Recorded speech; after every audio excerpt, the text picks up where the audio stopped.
آیت نمبر 44 ختم ہو کر 45 شروع ہو رہی ہے. آیت نمبر 44 ختم ہو کر 45 شروع ہو رہی ہے.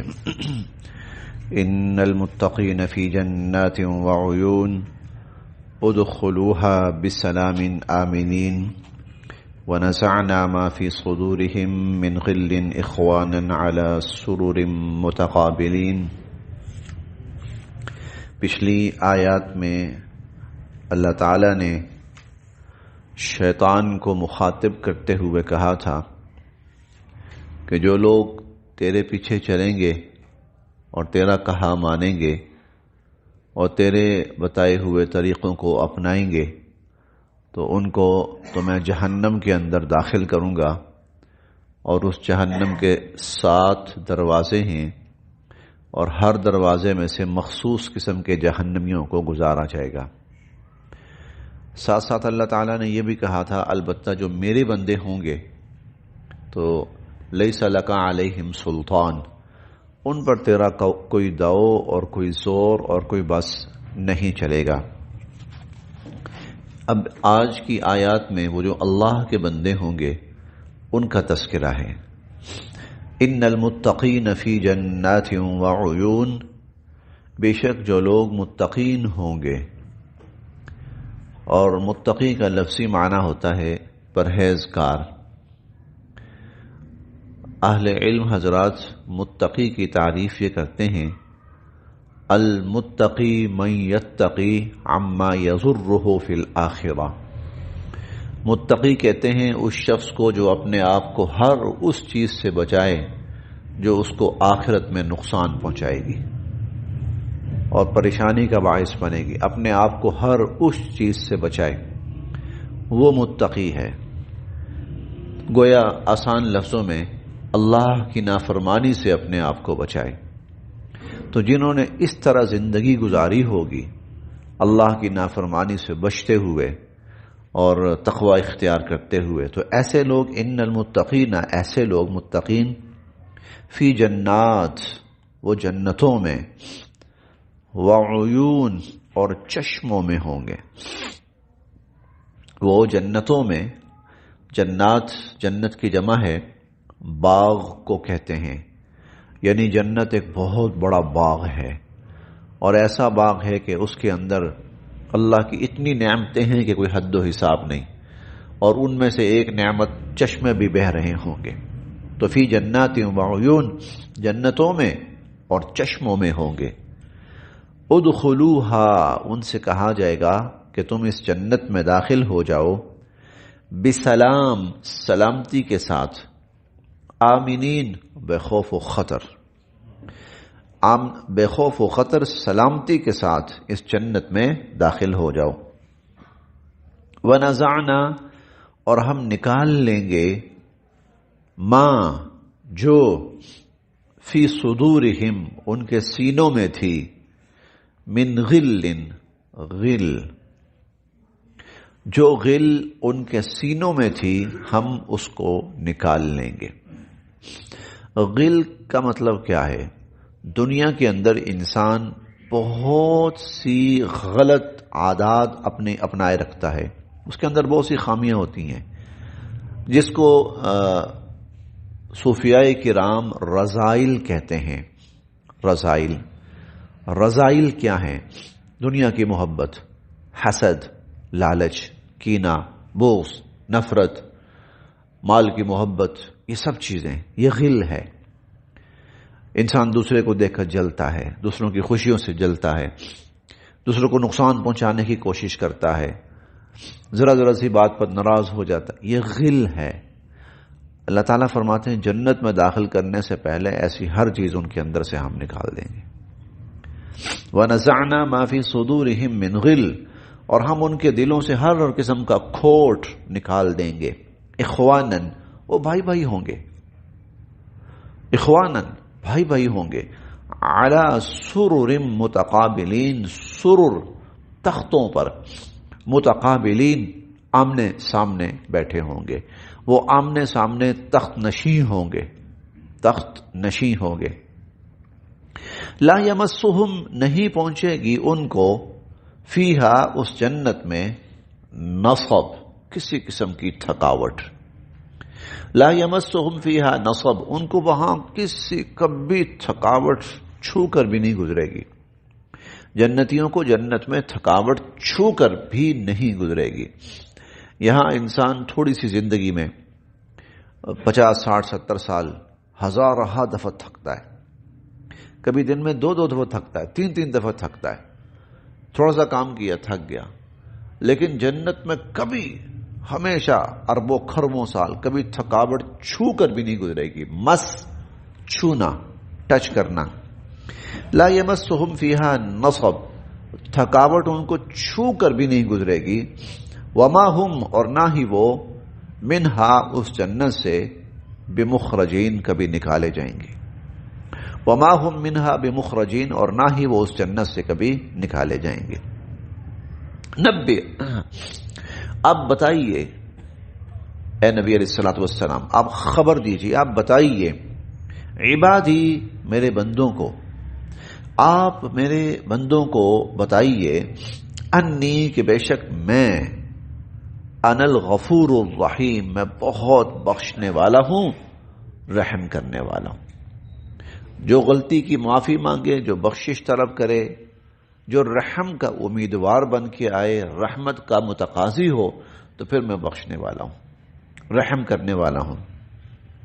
وَأَنَّ عَذَابِي اور میرا عذاب هُوَ الْعَذَابُ الْعَلِيمُ تو عذاب بھی پھر وہ بڑا دردناک ہے. جو متکبر بنے، جو سرکش بنے، جو ظالم بنے، جو مجرم بنے، تو پھر میرا عذاب بھی بڑا سخت ہے. اللہ تعالیٰ کی دونوں صفات کا ظہور ہوتا ہے، لیکن مختلف افراد پر. اللہ کی مغفرت اور رحمت کا بھی ظہور ہوتا ہے مانگنے والوں پر، رحمت مانگنے والوں پر، مغفرت مانگنے والوں پر، رحم طلب کرنے والوں پر، جھکنے والوں پر، انکساری والوں پر، عبادت گزاروں پر، تقوی والوں پر اللہ کی مغفرت اور رحمت کا ظہور ہوتا ہے اس صفت کا. اور مجرموں پر اور سرکشوں پر اور ظالموں پر، ان پر اللہ کے عذاب اور سختی اور اللہ کے قہر اور اللہ کے انتقام کا ظہور ہوتا ہے. مثالیں آپ کے سامنے، مثالیں آپ کے سامنے. حضرت موسیٰ علیہ السلام اور فرعون ایک زمانے میں، ایک وقت ہے، جگہ بھی ایک ہے، زمانہ وقت جگہ سب ایک ہے. ایک پھر رحمت کا ظہور ہو رہا ہے اور دوسرے کے اوپر غضب اور عذاب کا ظہور ہو رہا ہے. انتقام، اللہ تعالیٰ کا انتقام، بدلہ اور قہر وہ فرعونیوں پر ٹوٹ رہا ہے. تو نبی عبادی میرے بندوں کو بتائیے انی انا الغفور الرحیم کہ میں بخشنے والا ہوں اور رحم کرنے والا ہوں. وان عذابی هو العذاب العلیم اور میرا عذاب وہ بھی بہت دردناک ہے. ونبئہم اور آپ ان کو خوشخبری ان کو بتائیے، آپ ان لوگوں کو بتائیے عن ضیف ابراہیم، ضیف مہمان ابراہیم، حضرت ابراہیم علیہ السلام، حضرت ابراہیم علیہ السلام کے مہمانوں کے بارے میں ان کو بتائیے. یہ وہی واقعہ جو پیچھے ہم پڑھ کر آئے ہیں 12ویں پارے کے اندر، کہ فرشتے انسانی شکل میں پہلے حضرت ابراہیم علیہ السلام کے پاس آئے اور پھر وہاں سے حضرت لوط علیہ السلام کے پاس گئے. تو وَنَبِّئْهُمْ آپ ان کو بتائیے عن ضیف ابراہیم، حضرت ابراہیم علیہ السلام کے مہمانوں کے بارے میں. اذ دخلوا علیہ جب وہ حضرت ابراہیم علیہ السلام کے پاس آئے، فقالوا تو کہنے لگے سلام، السلام علیکم، سلام کیا انہوں نے. قال حضرت ابراہیم علیہ السلام کہنے لگے انا بے شک ہمیں تو منکم تم سے وجیلون کچھ ڈر سا محسوس ہو رہا ہے، ہمیں تو تم سے کچھ ڈر سا محسوس ہو رہا ہے. اجنبی سے لوگ ہو، عجیب سے انداز میں.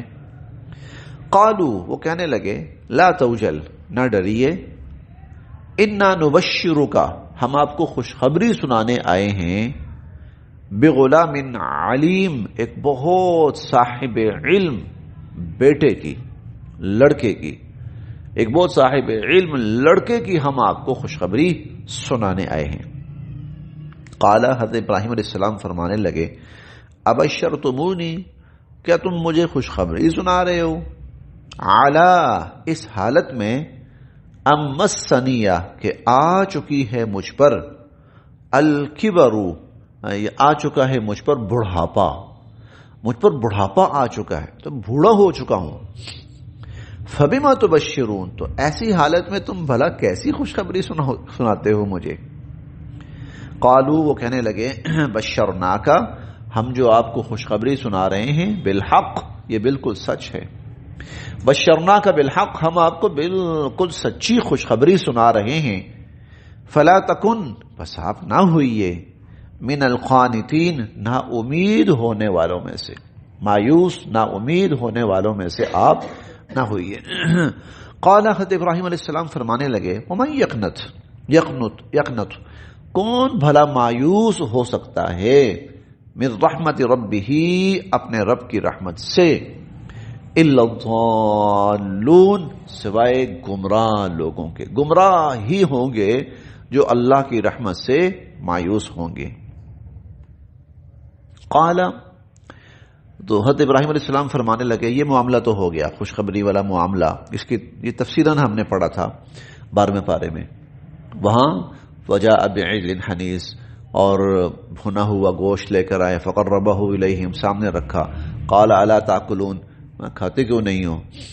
فاوجس منہم خیفہ، قالوا لا تخف وبشروہ بغلام، یہ ہم سارا وہاں پر تفصیل کے ساتھ پڑھ کر آئے ہیں۔ پھر وہاں ان کی اہلیہ بھی آتی ہیں اور وہ کہتی ہیں کہ اتعجبینا، نہیں فسکت وجہہا، تو وہ اپنا چہرہ پیٹ کر کہتی ہیں عجوز عقیم، بڑھیا اور وہ بھی بانج۔ تو پھر وہ کہتے ہیں کہ کیا آپ کو تعجب ہو رہا ہے اللہ کی رحمت سے جو آپ کے گھر والوں پر ہوتی رہی ہے؟ وہاں تفصیل سے ہم نے پڑھا تھا، یہاں نسبتاً اختصار ہے۔ تو قالوا بشرناک بالحق، وہ کہنے لگے ہم آپ کو سچی خوشخبری سنا رہے ہیں، یہ بالکل برحق سچ بات ہے۔ فلا تکن من القانطین، سو آپ مایوس نا امید ہونے والوں میں سے نہ ہوئیے۔ قال ومن یقنط من رحمت ربہ، حضرت ابراہیم علیہ السلام فرمانے لگے اپنے رب کی رحمت سے کون بھلا مایوس ہو سکتا ہے یا نا امید ہو سکتا ہے، الا الضالون، سوائے گمراہ لوگوں کے۔ قال، پھر فرمانے لگے فما خطبکم، تمہیں کیا مہم درپیش ہے؟